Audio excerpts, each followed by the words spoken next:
Yo, what's up, what's up? It's your boy Domuto back with another video. Yes sir, we're watching the Gabbie Hanna experience. You know, my boy Patrick CC dropped it. Okay, it's about 9 days old, but I was gonna react to it, but it took me a while to get to it. But anyway, let's get into it, baby. Trigger warning. Much of the content in this video may be disturbing or upsetting to some viewers. 47 minutes, also, so get all your of the popcorn. content in this video is protected by the snacks. Copyright Act of Let's 1976. get to it. The importance of mental health and the conversations surrounding it have been less stigmatized in the social media era. Gabbie Hanna is a social media influencer with millions of subscribers and followers who has been very open about her struggles with mental health. However, she has also been exposed over the years for being a pathological liar, a manipulative, sociopathic monster. unnecessarily playing the victim, All of these people for what they've done to me. And for them to be tweeting right now, I'm playing the victim, I am the f***ing victim. Oh and shit. acting out in desperation for attention. Last week she posted a series of about 200 TikToks where she appears to be experiencing a full-blown manic episode. This obviously raised a ton of concern, but there are some people out there that would suggest that Gabbie is the kind of person who would pretend to have a full-on psychotic break if it meant that she could get people to feel bad for her and give her attention. Today we are going to dive into the history of Gabbie Hanna and see if her manipulation tactics are working or if she needs some serious help. Stay hydrated. In June of 2012, the world got introduced to a new social media app called Vine. Nobody could have predicted how popular 6-second videos would become, and how much creativity and effort would be put into making these short masterpieces. Vine's popularity skyrocketed less than 1 year after it launched, and although this graph makes it look like it fell off fast, everyone who lived during that time knew it held cultural relevance for at least 2 to 3 years. The level of fame these Viners reached was something that the world had not seen since MySpace celebrities 7 years earlier. The 3 most famous female Viners in order were Lele Pons, Brittany Furlan, and Gabbie Hanna, with nearly 5 million followers. Gabbie's third Vine ever uploaded had the caption, "How to be a narcissist," which could have defined the next decade of her career. A lot of her humor that made her popular could be summarized as 20-something girl who is ironically self-obsessed and constantly admits her need for validation from others. True. Okay, so if I'm not funny, then how do you explain all my likes and followers and retweets and... Oh, right. As a girl, I can't really rely on humor to get followers, so if you help me out, I will fully blow your mind. I guess some thirsty-ass bitches out here getting naked for a revine. Is that what you're looking for? Or when she was feeling herself, there wouldn't be any irony. The smallest things make me so happy. I think that's why I stayed with my ex-boyfriend for so long. 21 texts, bro? Wow. You're not thirsty, you're f***ing dehydrated. Everyone thinks I got my 19K based solely on my looks. Wait, you guys think I'm that pretty? Some people Vine was a dark place, I ain't gonna lie. Y'all must like how she looked or something, cause she was not fun. Did I follow her? I don't think I followed her, but I seen her a lot cause her shit was so popular, but it was unfucking funny. Vine has so many misses on there, bro. If you rewatch Vine, loved it's her not funny no confidence. more. Others took it for arrogance. Funny for the time. Since the very beginning, she joked about her being crazy and toxic, insinuating that these traits made her cute and quirky. Of course I trust you, don't be silly. Now give me your password! I love waking up next to you, babe. But you fell asleep on the left and woke up on the right, so where the did you go last night? Babe, your Vine is so funny. Now block every single one of these thirsty bitches who liked it! Oh, and she liked to sing. Dove kicks, you better run, Oh yeah, I'll run, she my do God. sing. Yeah! Whenever she got hate from people online, she addressed it. I'm getting really tired of all these girls calling me a whore because I have my boobs in the shot. Do you want me to film like this? Is this better? Shut the f***. I have a big nose. I'm a huge slut. I'm not funny. I'm unoriginal, and I'm ugly. Her haters saw her as a narcissist, ironically pretending like she wasn't, and her fans admired her quirky, touch my butt and buy me pizza raw XD Tumblr girl personality. During her peak, she was getting 2 to 4 million views on every single post. Now, pursuing a social media influencer career was still a new concept, Most of these creators were not able to monetize their massive audiences. Vine didn't pay them, and sponsors were not keen on influencer marketing. If you want to feel your best, you gotta look the best, which is why my friends at Manscaped are hooking you up with everything you need. They sent me the Perfect Package 4.0, and it's one of the success stories. The 24-year-old starting uploading vlogs, makeup, YouTube. For everyone suggesting I make a YouTube channel, I'm flattered, I really am. Tried it, Patrick. But I can only be funny for 6 seconds at a time. Well, turns out she made a YouTube channel anyways. The Vine to YouTube pipeline started around 2014. Yeah, a lot of Viners better. struggled in the beginning because keeping people's attention for 6 seconds versus multiple minutes is drastically different. It is. However, Gabbie was one of the success stories. The 24-year-old starting uploading vlogs, makeup tutorials, and her famous storytime videos. Her fans admired her charisma, bubbly and silly personality, while also being able to laugh at herself and point out her own flaws. She seemed balanced, but knew how to exaggerate her stories in the perfect way. This is one of those stories. I try to avoid making videos about people, but this story is so out of control that I just need to share it. Within a year, she went from 32,000 subscribers to 700,000 subscribers. Gabbie had a seemingly endless archive of shitty situations that she turned into stories for YouTube. I think we can all agree that storytime YouTubers tend to stretch the truth to make the story more interesting and exciting, which basically means they get rewarded for lying. This usually leads to a blurred line between what is real and what is fake. Then they can't even remember their own lies, but maybe it's not that big of a deal since it's all entertainment. However, her first public controversy came to light from these videos. I'll admit this situation does seem insignificant, but the way she handled it really set the tone for her future. The Gabbie Show YouTube comedian caught stealing all her jokes. This viral Reddit post contained a now deleted video showing famous comedians performing jokes and then Gabbie essentially stealing them in her videos. One of the most obvious examples of theft was with this Louis C.K. bit. This is India, right? No, it's not. It's totally other place. You're not Indians? No. Ah, you're Indians. It's like Christopher Columbus came to this land. He was like, I found India. And they were like, nope, not India. And he was like, you sure? I'm pretty sure it's India. And they're like, no, it's not India. And he said, India. On top of that, Gabbie was also caught stealing various tweets word for word. Most people look at this and think, surely a simple apology could fix this. But Gabbie uploads a 22-minute video of uncut rambling where she kinda sorta apologizes, but then comes up with a ton of reasons to justify herself. Holy I stole that joke. She then goes on to claim cryptomnesia, which is basically when you are 100% convinced you had an original thought, but you actually read it somewhere or heard someone else say it in the past. I heard it, and I said it. But I will say that it was not intentional.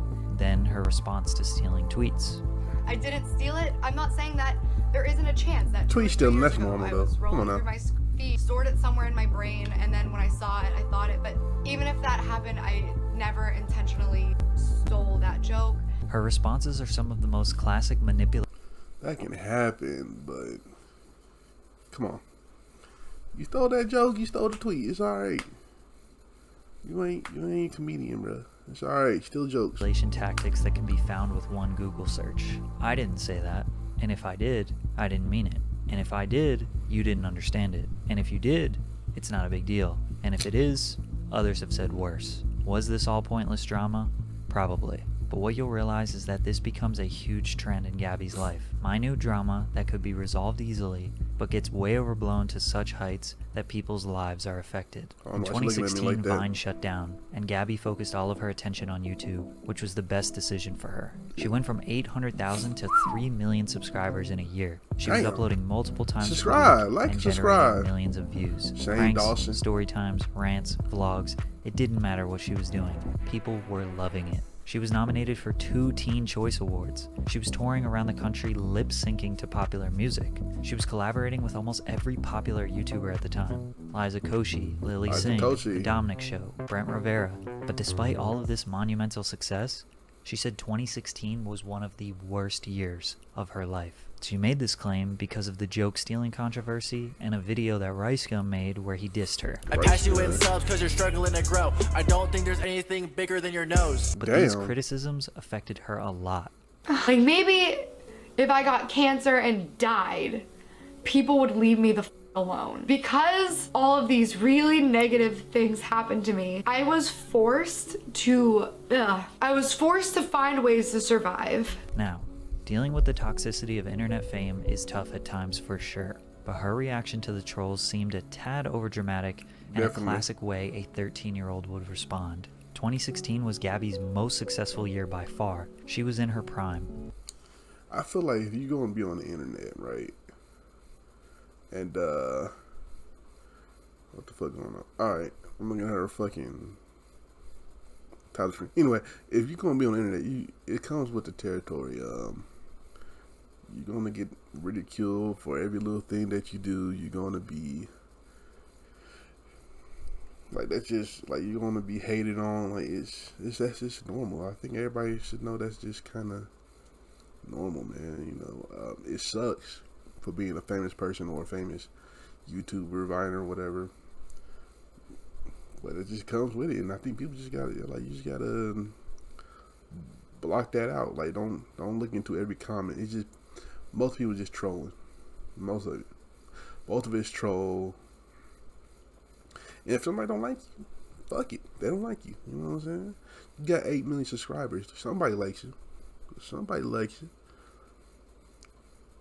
Like, what? I don't know what more do you want. Subscribe to Domo, man, because I take all the hate. I take all the hateful comments and love comments, man. You know what I'm saying? She was highly praised and very well liked. So for her to feel like it was the worst year of her life and that she was merely trying to survive during it shows that she was very unprepared for how bad things were going to get. This YouTuber named Dom was playing a game of Smash or Pass and passed on Gabbie. Why would you pass on Gabbie? It's not my type, man. Shit. She's not my type either. She's not Asian. The clip I just showed you was everything that he said. This was her reaction. See you in Orlando. Many months later, she confronted him about it. Let's talk about it. Let's talk. You passed me. I did. So you mean to tell me that if tonight we got a little bit drunk and I was like, hey, I'm really interested in you. You think you're out of my league? I don't say you're out of my league. No. Now you just watched the story unfold. This is how she remembers it today. So before I met him, he played a game of Smash or Pass publicly on YouTube, and when my picture came up, he demonized me and demeaned me. It's not my type. You know, like a misogynistic, disgusting piece of not my who acts type, as if he bro. could have a chance with me anyway. So at a party, he approached me like nothing was wrong, and I confronted him about it. And I said I didn't like that, and he was like, "Oh, come on, it's just games." And I said, "Well, you're too short for me to." Almost 100% of what Gabbie said in that clip was a lie, but really just goes to show that she cannot handle the idea that someone may not like her. Hey, Riceka, I just challenged you to a live battle on Snapchat. Would you do it? No. Live rap battle. Why wouldn't you do it? No, I don't want to do it. Okay, so update. Sorry if it looks like I'm crying. Riceka didn't think that joke was very funny, and he hit me in the middle of a party and shattered my phone. I can show you that in a sec. And let's say, because I don't have any photo evidence, just like eyewitnesses of him grabbing me, holding me down, and hitting me, and like twisting my arm, he still shattered my phone. I don't want it to seem like I'm like blowing this up and like he like punched me in the face and like destroyed my phone beyond repair. No, it's like a cracked screen. Ryzen went from Ryzen went from chilling to twisting your arm. What the fuck? I'm not. If this happened, that's crazy. But and they had a party full of influencers, so nobody's gonna get somebody in there. So I'm pretty sure somebody in there gonna back your story up. You know what I'm saying? I know you ain't the most hated person in there, ain't you? Cracked camera, scratches and stuff. The story went from he hit me to even if he didn't hit me, he broke my phone to okay, he didn't hit me to okay, he did hit me, but it wasn't like that bad. But everyone believed Gabbie and her story at first. Then a witness came out with a statement that changed the perception. And she just kept filming, and he just jumped up, you know, and went to reach for her phone, and she's sitting on the couch, he's standing up, and it was more of like a tug of war, you know, them pulling the phone back and forth, maybe for a few seconds, and then he snatched the phone out of her hand and slammed down the ground and broke the phone and then walked out. But in true Rice Gum fashion, he made another diss track on her that got millions of views. Gabbie was filming him, and he didn't like it. Rice Gum admits to grabbing her phone with both hands and that there was a struggle, and he smashed her phone on the ground. He also did send her $1,100 to right his wrong. She was definitely provoking him, but he lost his cool, so it seems like she was the victim in this situation. But this was a pivotal moment for Gabbie. She tried to make yet another long-winded video exposing Rice Gum and his lies. See this, look. I'm just gonna say it here.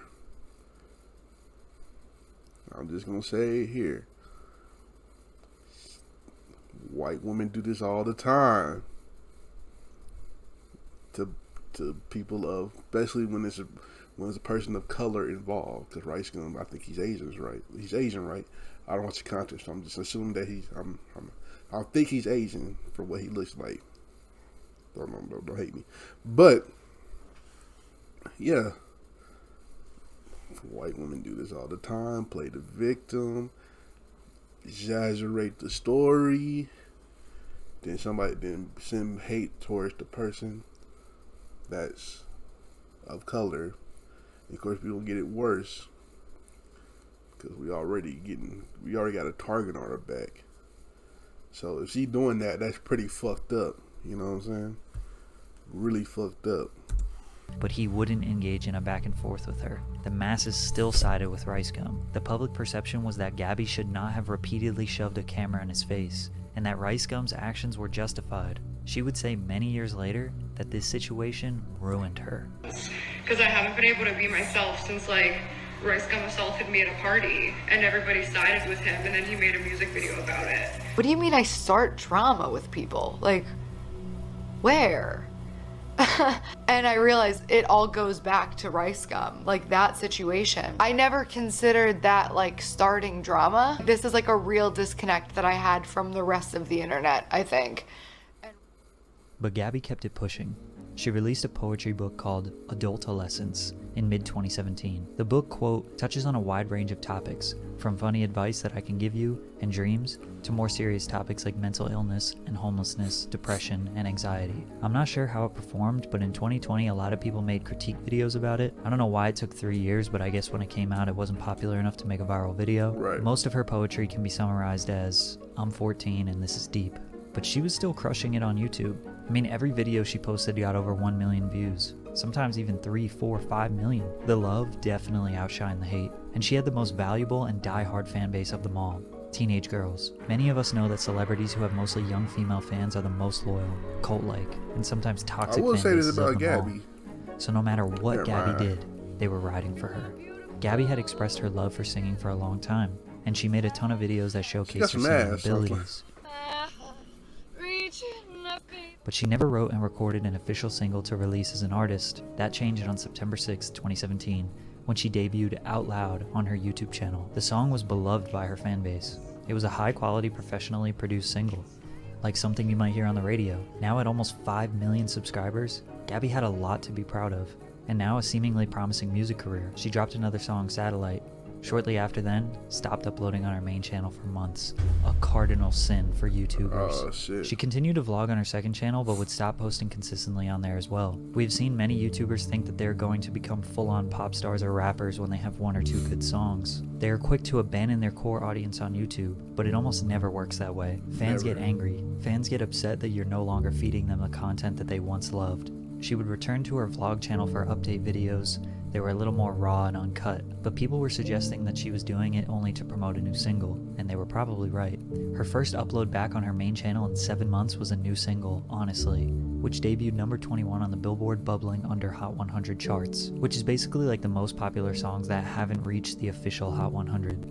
Her second channel turned into a weekly story about how stressful, exhausting, chaotic, and terrible her life is, despite yet again being more successful than she has ever been. Then on October 26th, 2018, her new song Monster dropped, and then she does the Genius lyric video, which was probably the best way to promote a single on the internet at that time. So what if I'm the monster? I That's been here all along. But it did not go her way, and the memes started seen the rolling clip, but I in. never watched it. What if I'm the monster? Why you singing so hard for no reason? I don't think I can accurately explain how massive this meme was, but it was everywhere, and this is probably how most people discovered Gabbie. It was easily her most viral moment. Gabbie made a reaction video to the memes in arguably the worst way possible. First of all, the merch. Gabbie putting "desperate for attention" on a t-shirt is her way of sticking it to the haters. Just like her early vines, she tries to use these ironic tactics to deflect, but you can still ironically wear a t-shirt that says "desperate for attention" and be unironically desperate for attention. Yeah. Then she tried to prove to the viewer that she could actually sing. So when I went in that day, I was super sick, and you can ask the Genius guys because I was blowing my nose in between every take. So I feel like I was really shaky on that. I wish I could have just been like, in my head that you stayed, and I hope you'll miss me eventually. Then she reacted to the memes that she thought were funny, and she did the thing where she's trying to deflect the criticism that she is inevitably going to face in the comments. I'm also so ready for all the comments of people saying, look at her pretending to be laughing. She's fake laughing so hard. Because every time I laugh at a hater, people say that I'm fake laughing. Oh my god, wait, I need to pretend to be crying for the thumbnail. Gabbie was seemingly hurt by the memes. Her trying to predict the criticism that she's going to get is her way of deflecting it, or trying to diminish it. Kind of like when somebody is trying to convince you how much they don't care about something, the more they talk about it, the more you start to realize how much they care. But this virality actually inspired her to jump back into being a regular YouTuber in 2019. She started making cleaning videos, which became a new fan favorite. She showed how filthy her living situation got over the past few years, and was documenting the process of making a positive change in her life while sharing stories with the audience. She wasn't over the top charismatic, but the videos were comforting and realistic. It felt like a new beginning for the community. She also released her debut album, Two-Way Mirror, which peaked at number 5 on the Billboard Top Emerging Artist chart, on top of a number of new music videos that generated millions of views. Who be bumping Gabbie? Let me know in the comments. I want to know who's bumping Gabbie Hanna's music, because somebody is. 5.8, 15 million. Come on now, somebody's bumping that shit in a car. And I want to know. I'm not saying she's a bad artist. I just want to know who is the one. Who is you? Who is you? Of views. So after quitting YouTube for over a year, successfully coming back and satisfying her audience, and releasing a ton of music that was well liked, surely she wouldn't mess it up again. But she did. And this time, it was permanent. Oh shit. If somebody tells you that somebody has an STD, an incurable STD, it comes from a close friend of theirs, a source, and then you find out that a friend of yours is sleeping with them, is it wrong of you to say, hey, just so you know, I've heard this, don't know if it's true, but this person told me, talk to them about it, ask about it. Is that up? I'm just genuinely curious. So let's provide some context. Trisha Paytas, popular creator online, is extremely problematic herself, but in this case, not so much. She starts dating Jason Nash, a member of the Vlog Squad. Gabbie texted him and said, Trisha has herpes, so if you had sex, now you have herpes. Then Trisha uploads a long video, livid about the situation, since she didn't even really know Gabbie. She seems fine. I actually don't even know the girl. I don't know her. I've met her on 2 occasions for seconds. Like, I've talked to her for seconds. She's reached out to me a bunch of times. When she confronted Gabbie in the DMs, we get some classic deflection. First of all, I didn't tell Jason you had herpes. I told him a very close person to you told me you did, and I told him. Gabbie claims one of Trisha's close friends gave her this information, and Gabbie was just being a good friend to Jason by informing him. Most people look at this and say, well, if you're going to make a claim like this, you need to ask more questions. Yeah. Cite your sources. Who told you this information? Or maybe just mind your business in the first place. I mean, we were talking about a 28-year-old at this time. Using the someone who knows you told me this argument, I don't think I've heard that one since 9th grade. But after both sides ranted, sent long text messages and claiming they don't even care, Gabbie never apologized or admitted that she did anything wrong, and people started looking at her differently. I don't know. 1 month later at the end, I could see the genuine factor of it. You know, of course, if I heard somebody got herpes, my friend is dating that person that got, you know, an STD or whatever, of course I'm gonna let them know. But I'm also gonna come with the facts that, hey, this person told me this shit, because I'm not sure. But anyway, if somebody tells me that somebody that I'm dating got an STD, I'm gonna take that very seriously, and I'm gonna confront that person that I'm dating. End of 2019, this video, Gabbie Hanna needs to be stopped, would change the public perception even more. This is Jessie Smiles. Her and Gabbie used to be best friends way back in the Vine early YouTube days. At one point, Jessie even let Gabbie move into her house. And this is a trigger warning: sexual assault and rape. In 2013, Jessie was dating Curtis Lepore, who was a very popular Viner with millions of followers. Jessie suffered from a concussion and asked Curtis for help.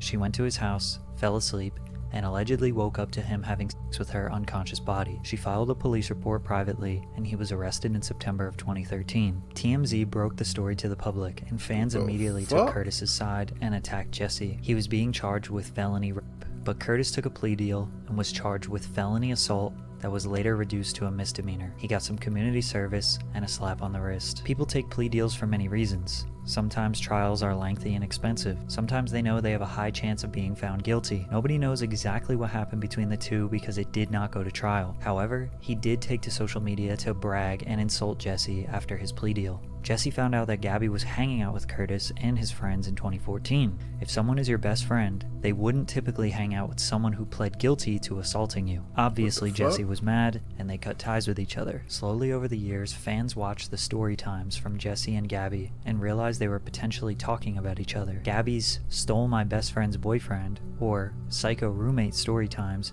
ended up being about Jesse. Die-hard fans, T-channels, and blogs started to put the pieces together, but Gabbie and Jesse never truly came out and talked about it because most survivors have zero interest in bringing their trauma public. Until this tweet came out from a 15-year-old fan. A lot of people forget or don't know that Gabbie Hanna chose a rapist who admittedly wrote and signed a confession to the cops over her then best friend, who was the victim, and she didn't just do it privately, but publicly. That's always bothered me. This fan then received a message from Gabbie. They engaged in these long messages back and forth where Gabbie convinced this fan that Jesse had been in the background starting a hate campaign against Gabbie, trying to turn people against her because Gabbie was friends with the man who assaulted her. Again, long-winded essays about how Gabbie is the victim, and that Jesse is Gabbie's abuser, even though she says her life is so good and she doesn't care about this drama, but she is spending hours DMing a random fan. The fan sent the messages to Jesse, and Jesse made a video exposing them because she was afraid Gabbie would manipulate more people. Is hang out with their and his friends. So I was hurt and I told Gabbie, this is fucked up. Like, I'm really hurt. And she defended herself when all of this happened, and she said, I was hanging out with his friends. I wasn't hanging out with him. He just so happened to be there and he pulled me to the side. I didn't intend to talk to him, whatever. Now even Gabbie's own fans were turning on her because they realized she should have just cut Curtis out of her life and had Jesse's back, like what a good friend would do. You should. Instead, she is acting like a victim of this situation. But after Jesse's video, Gabbie didn't respond for about 6 months.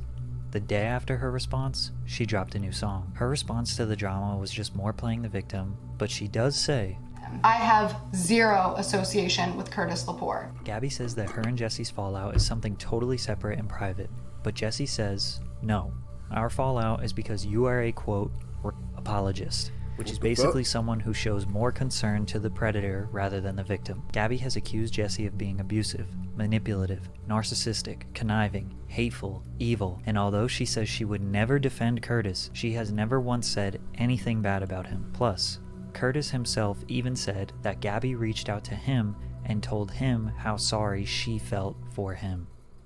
It's like no matter what I say or do, it's you're the victim, you're a martyr, you're trying to pretend you're somebody, you're ignoring it, so that means you're this, like, no matter what action I take, it's just, you're a bad person, you're manipulative. You literally want me to disappear, and so do I, so like... This is where things got really, really bad for Gabbie. Addressing the drama did not boost interest in her song back. What in the white drama is this, man? What y'all doing?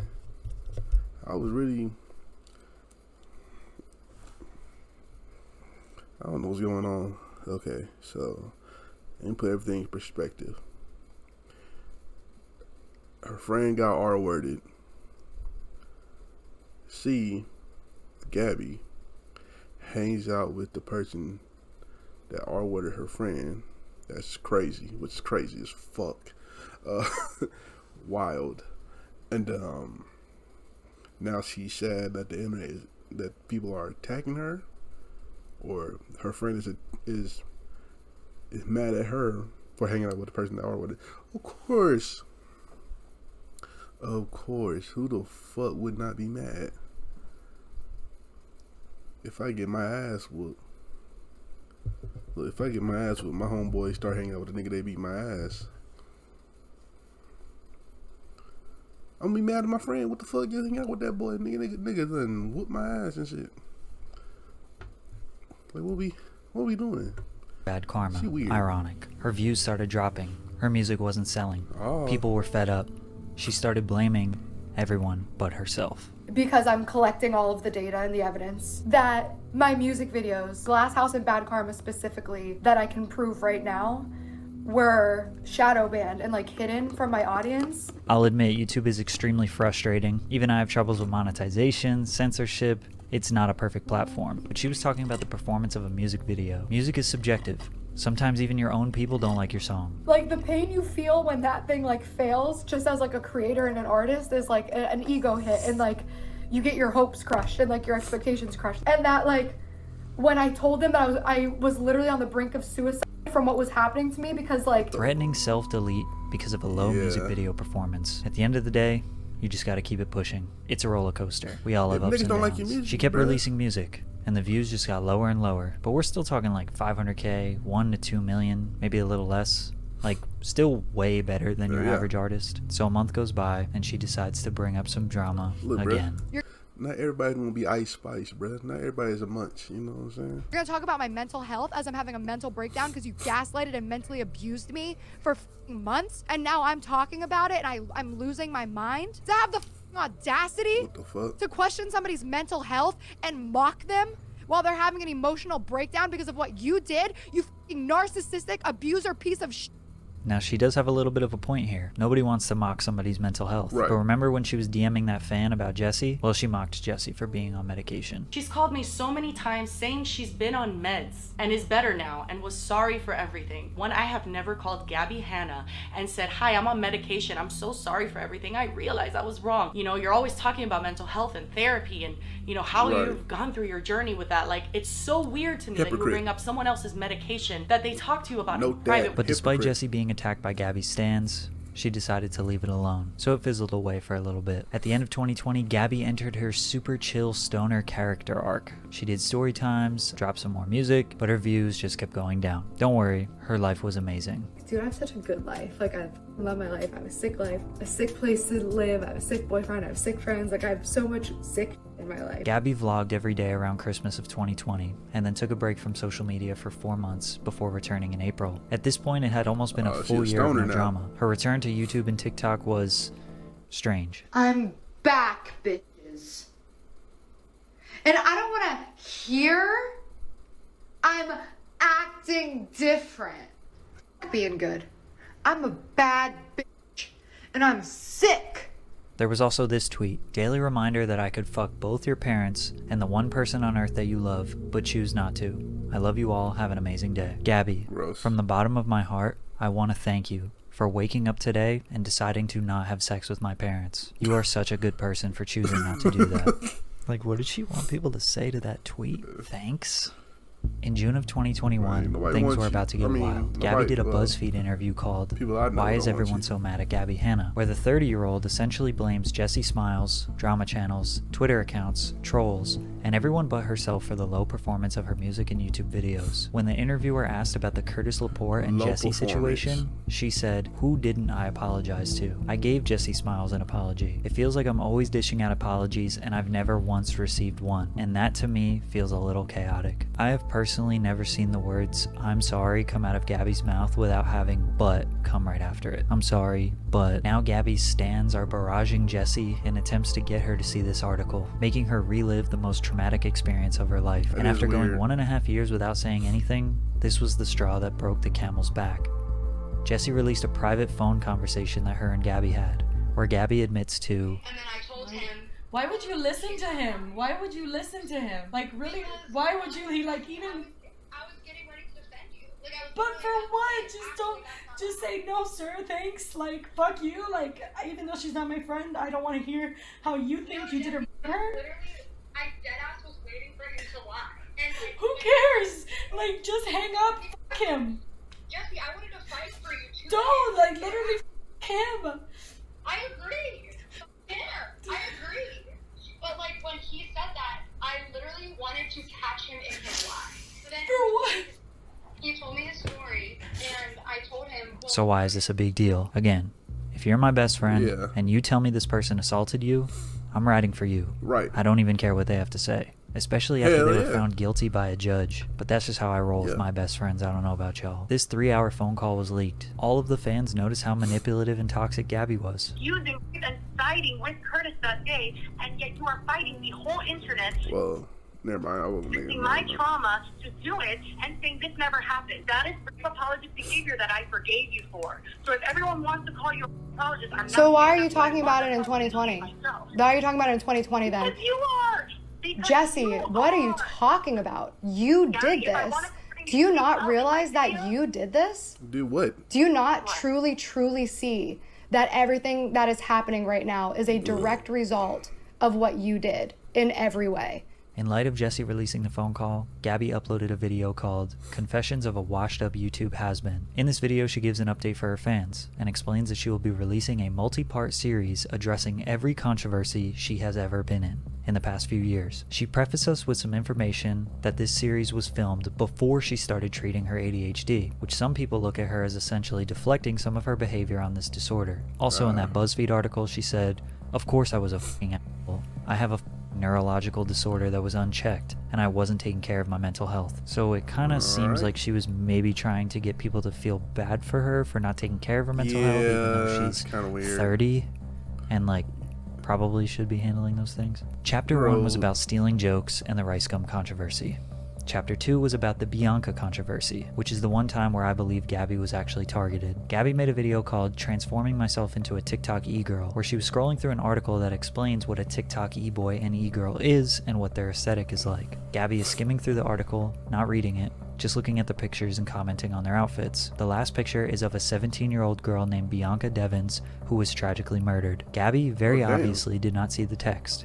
She complimented her looks and then moved on. Her face was on the screen for just a few seconds. T-channels and drama YouTube channels then attacked Gabbie and said that she was using Bianca for views. They also said Gabbie is tone deaf and needs to blur Bianca's face and is shamelessly profiting off of a young girl's death, but these T-channels were using Bianca in their thumbnails. Gabbie cut the part out, apologized to the family, made an official public apology, and the Devins family issued a statement saying that they were not upset with Gabbie. We just want to say that we were not offended by it at all. We didn't see anything wrong with what she did. She Googled e-girl and pulled up a picture of Bianca. Yes, there was an article about what happened to her. Simple mistake. It was a simple mistake. There was nothing disrespectful about it. We didn't feel disrespected. The T-channels never said sorry or admitted that they were wrong, and it's pretty clear that most of them were using this poor girl as a pawn for their drama. Chapter 3 was kind of just addressing a lot of different controversies. Chapter 4, in my opinion, is extremely long-winded and not really that important, but in short, Gabbie was working on a YouTube Red show, Escape the Night,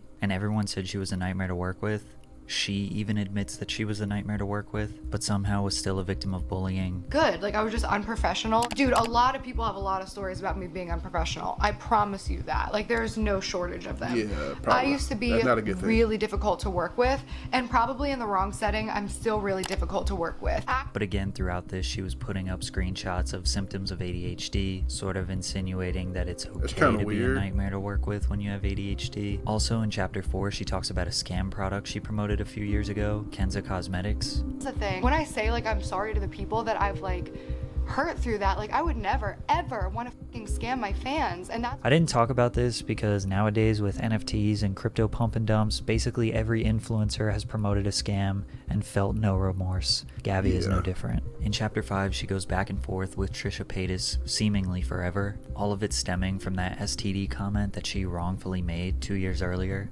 But the most damaging video of them all was about the 3-hour phone call with Jesse Smiles. Gabbie made a 30-minute video. Jesse made a 1-hour response to this. There is a lot of information in here, but there are a few important points here that speak volumes about Gabbie. First, why am I being asked about Jesse Smiles in a BuzzFeed article? Because Jesse Smiles made sure. Hey Patricia, nigga, do you be researching, don't you? Like, do you be watching all these videos, nigga, and doing this research? Or do you got a team behind you? Come on now, dog. You got a team behind you? Let me know. Let me know. Let me know down in the comments, because I want to know, because this is crazy.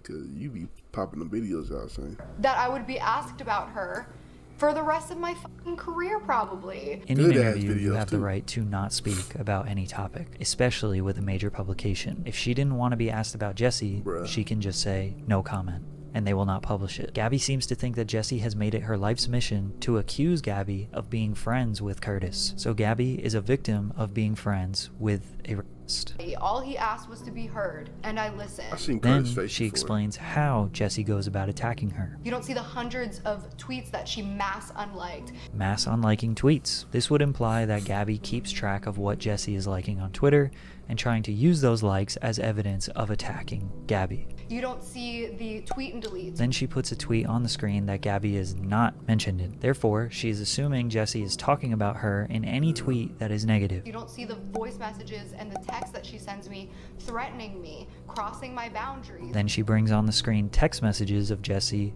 threatening her. But if you read them, there are no threats. I'm not trying to pressure you.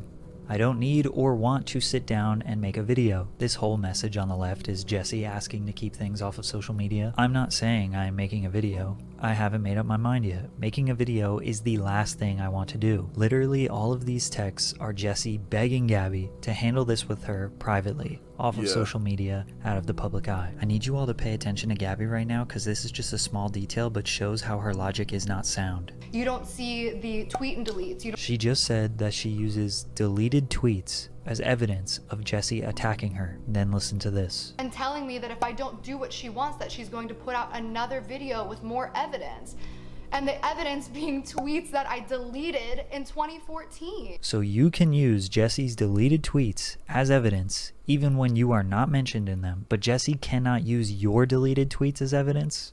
She just totally contradicted herself in a 16-second span. Anyways, Gabbie says she didn't want to have a private phone call with Jessie and that she needed to respect her boundaries. Threatening me, crossing my boundaries that I'm setting firmly. Then later on in this video, she goes on to speculate as to what actually happened the night of Jessie's assault and if what happened is actually considered rape or not. I'm not going to put clips because who in their right mind would ever speculate about a situation as serious as that publicly to their millions of followers, on top of the fact that a judge already made a decision as to what happened 7 years ago. So it's interesting that Gabbie ever brings up respecting boundaries when she's willing to go as far as that.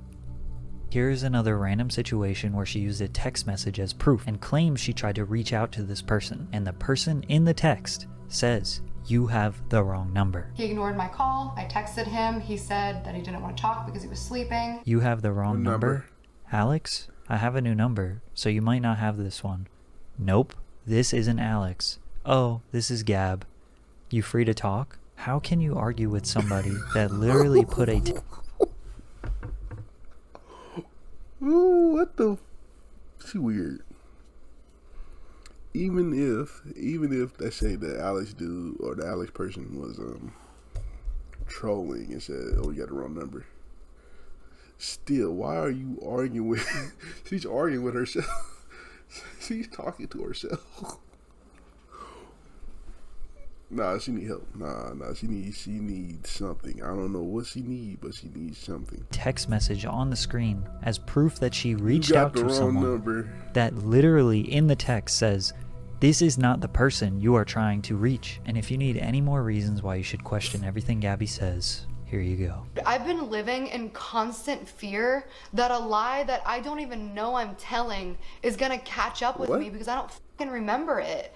Because I do impulsive shit and then I forget about it. I have memory issues, dude. So we're supposed to feel bad that Gabbie is a self-admitted pathological liar who can't keep up with her own lies. Then on the screen she puts, "This is not an excuse." Don't know why "not" has asterisks around it. I cannot take ownership of something that I do not remember and is not communicated to me. Now Gabbie has an excuse to get her out of any situation forever. She is saying, if I don't remember, it didn't happen. What? After this multi-part series, her content got weird. Anyway, fuck it. I've done so much. Fans thought she totally lost it. In October of 2021, she deleted almost her entire YouTube catalog and only left her music and random videos posted within the past year. Her YouTube presence dwindled to the lowest it had ever been, but she remained pretty active on TikTok. She started opening up a lot more about her mental health. I'm bipolar, which means some days I think that I can save the world and other days I want to kill. Not sure if this bipolar was a real diagnosis or a self-diagnosis, but then her videos got a bit more strange. I'm either a psychic medium, I'm getting direct communication from aliens, or from God or angels or another cosmic being or all of the above. Something's different. I just call it God. And all of it started happening when I started expressing direct gratitude. I had a cup of coffee and I was like, wow, I'm so fucking grateful for this cup of coffee. Gabbie says she is freaked out, that she's a psychic medium. She's talking with aliens, and well, I'm gonna be honest with y'all, bro. This is why you can't keep watching your favorite entertainer for too long. Eventually, they're gonna start they're gonna start cracking, and the flaws is starting to show. You can't. It's hard, like, cause I don't think I ever watch. I think only out of one person I probably watched for this long. Sometimes it's like you can tell by Gabbie, she's trying to.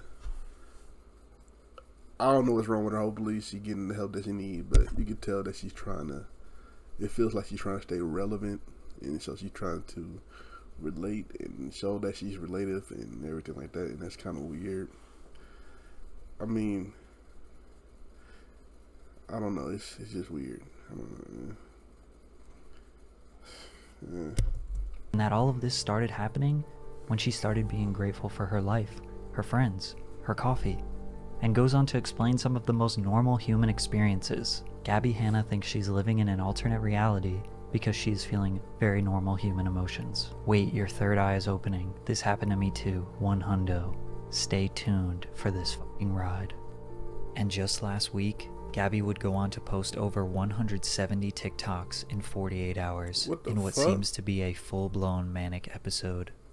You know, every time I say I'm gonna save the world, people laugh at me. But why doesn't everybody else together, like me, with me, every single day? Who has the time to post 172 in 48 hours, nigga?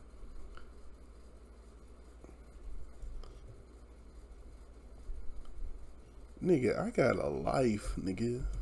Manifest saving the world. Instead of laughing, why don't you pray with me? Why don't you encourage me? She talked about religion a lot throughout this, claiming she knows about the afterlife, about God, about Jesus, that she is Jesus, or she is God, or the Son of God. This is not something Gabbie would normally talk about, and this can be a sign somebody is going into a manic state. Help me! Help me! Let me show you how Mother Mary wants us to pray. Hail Mary, full of grace, the Lord is with thee. Holy Mary, Mother of Grace, pray for us sinners.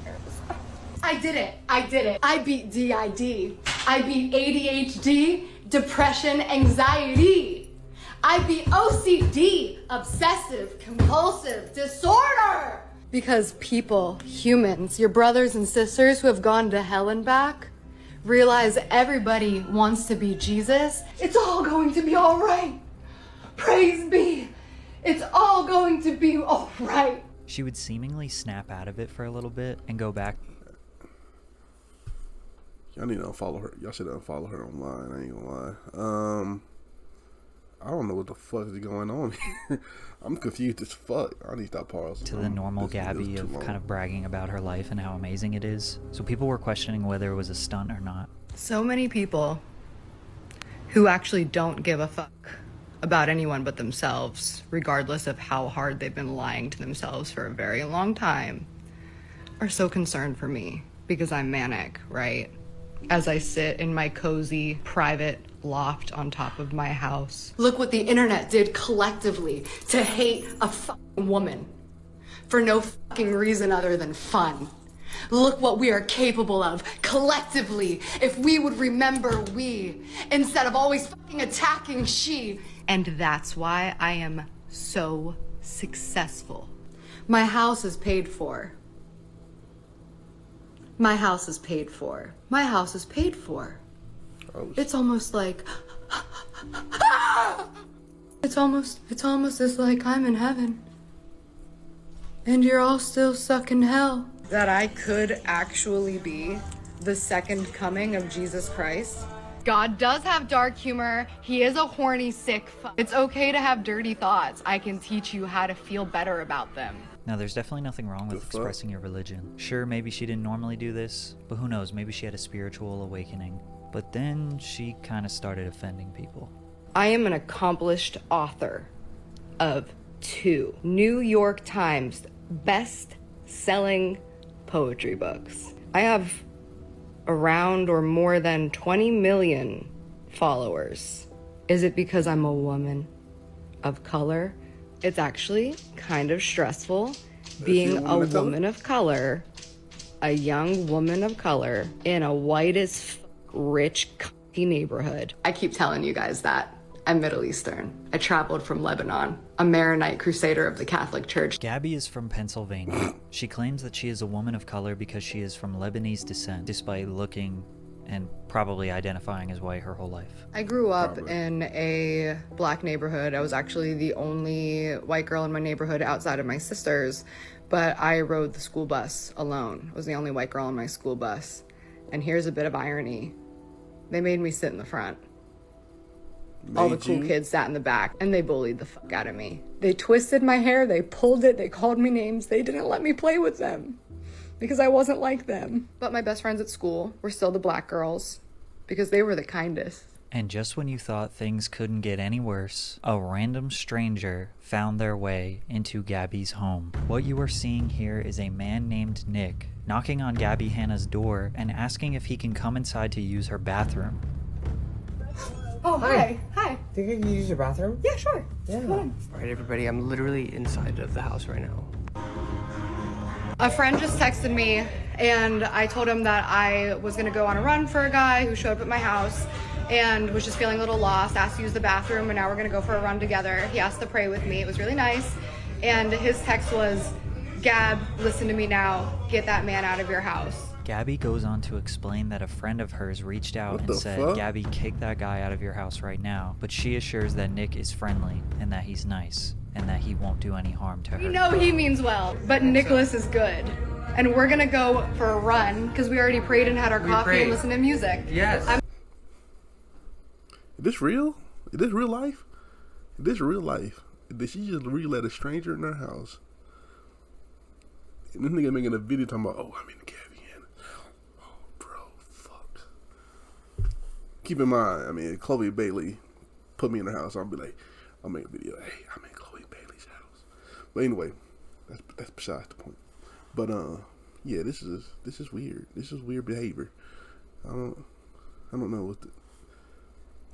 I'm so happy. Fans were terrified for Gabbie. They thought she was in real danger. Then she posted a bunch of videos of them dancing and him just kind of following her around her house. He gave everyone an extremely uncomfortable vibe. Why was he there? Is this even real?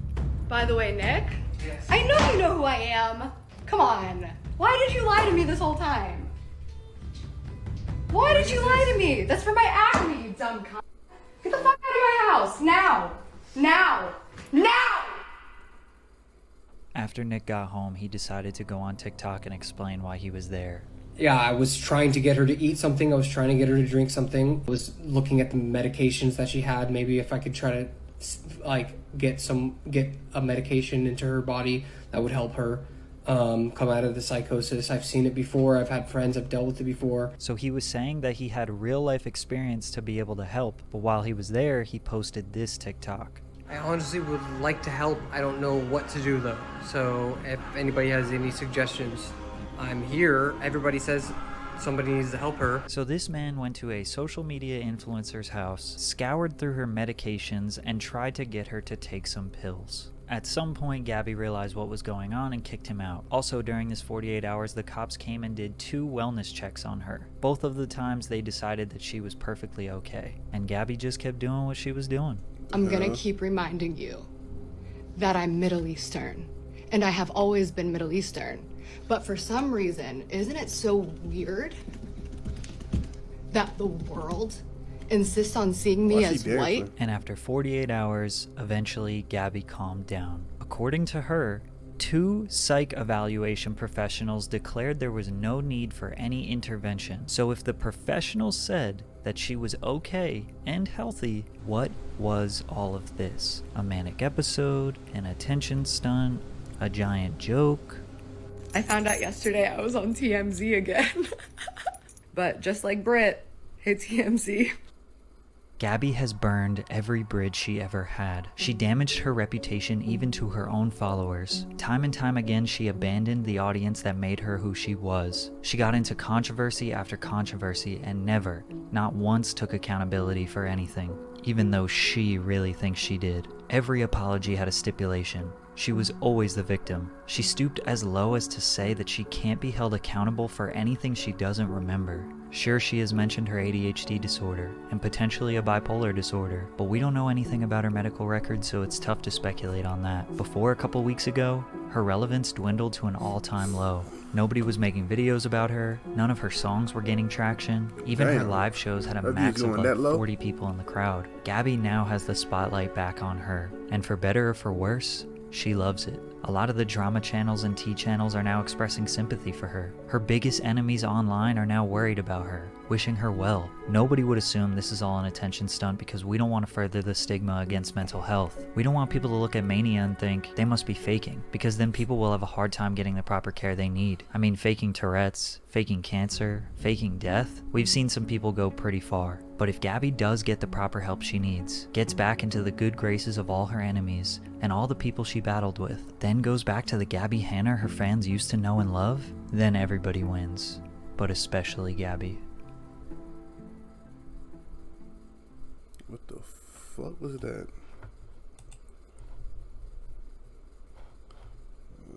What the fuck is this on my screen? Okay. Live a life of abuse and... Alright. Anyway.